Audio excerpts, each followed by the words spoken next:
So, the project with the Mini Strat. I was going to turn this thing into a like a cigar box 3-string kind of slide guitar, but I've had a better idea. It came from this guy. So this is a genuine Fender Pawn Shop 51 Strat, and what isn't genuine is the neck. This is an aftermarket Mighty Mite. And it's a Strat neck, and you see that gap there? That gap bothers me. It has always bothered me. I like this neck. It plays very well. I had to do my own fretwork on it, of course, but that's to be expected. I've got really nice tuners on it. Well, you can't see in the shot anyway, but they're Fender locking Staggered tuners. Got my little logo thing on there. So I'm not trying to fool anyone. It says Fender Pawn Shop 51. There is no such thing. Like the logo on the original neck for this guitar, which is a Telecaster neck, hence the neck gap, it just says Fender. It's in gold, I think. So anyway, what I'm going to do with this thing is route the body and turn it from hardtail. Like, it's a through body stringing, so it's nice. But I didn't want to generate a huge collection of guitars. Anyway, so I'm going to put a Wilkinson tremolo in this guitar, because I do want to have a tremolo, but I don't want the Floyd Rose style. Hence I sold the 5150 project guitar. That's why I didn't do a sound check video, because I put it up for sale just as a here's what I put into it. I got my money back out of it by selling it, and it sold pretty quick actually.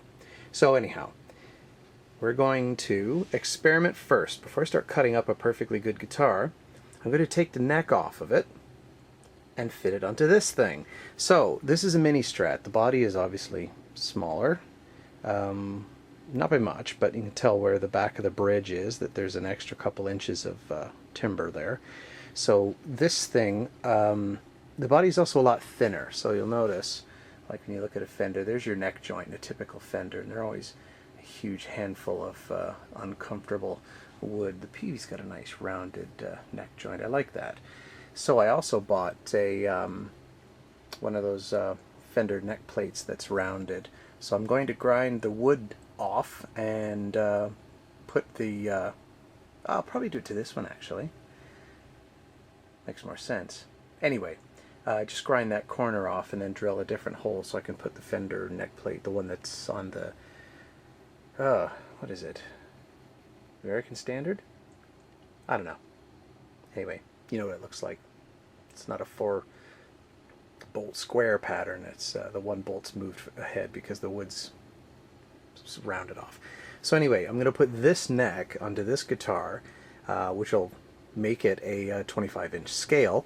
And as luck would have it, the distance from where the heel joins the body to the point of intonation is almost exactly 7 inches.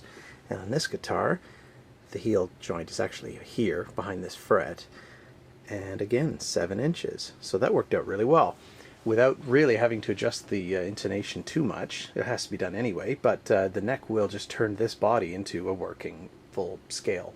It's just going to look a little small because it is. Look a bit like a bullet Strat, only even more bullety. It's got cheap pickups in it, but whatever. This is an experiment because I want to, you know, test drive routing using a template that I'm going to have to make. I could buy a template, but I'm going to make one. So that will give this thing a nice neck. I'm going to take the locking tuners off.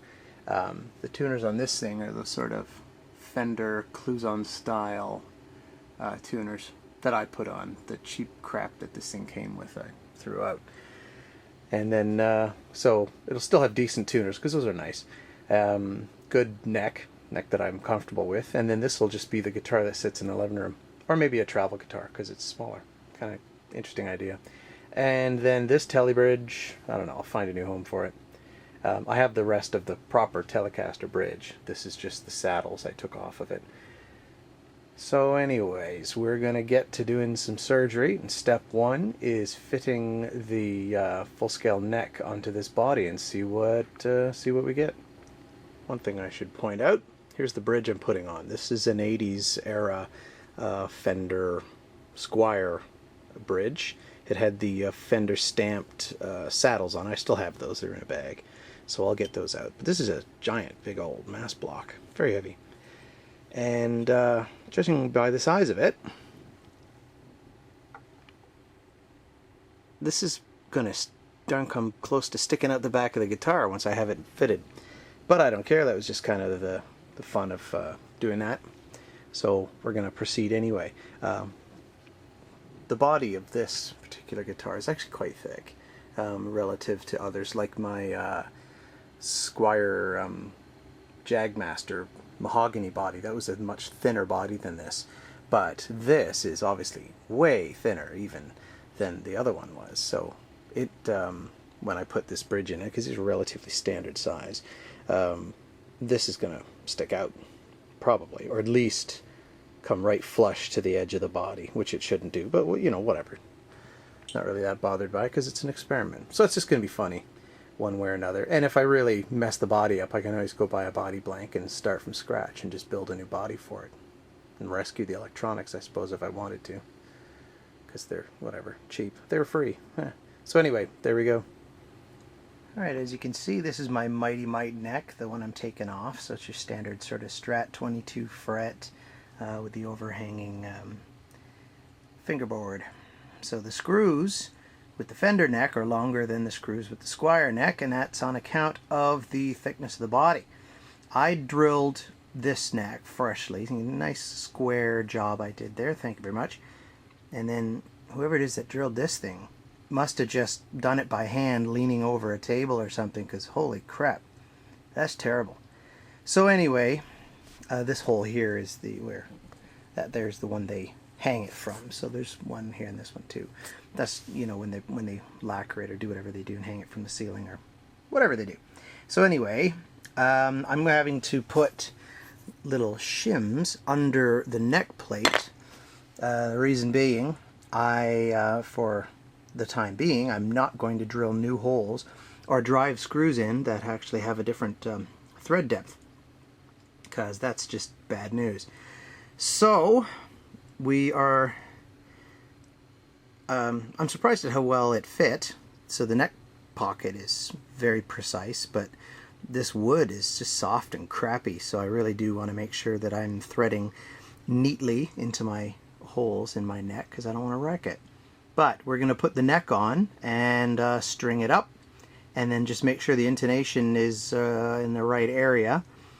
I need to know where that is, because that's going to be my template for drilling the bridge and putting in that old Fender 2-point tremolo. So let's see how we get on.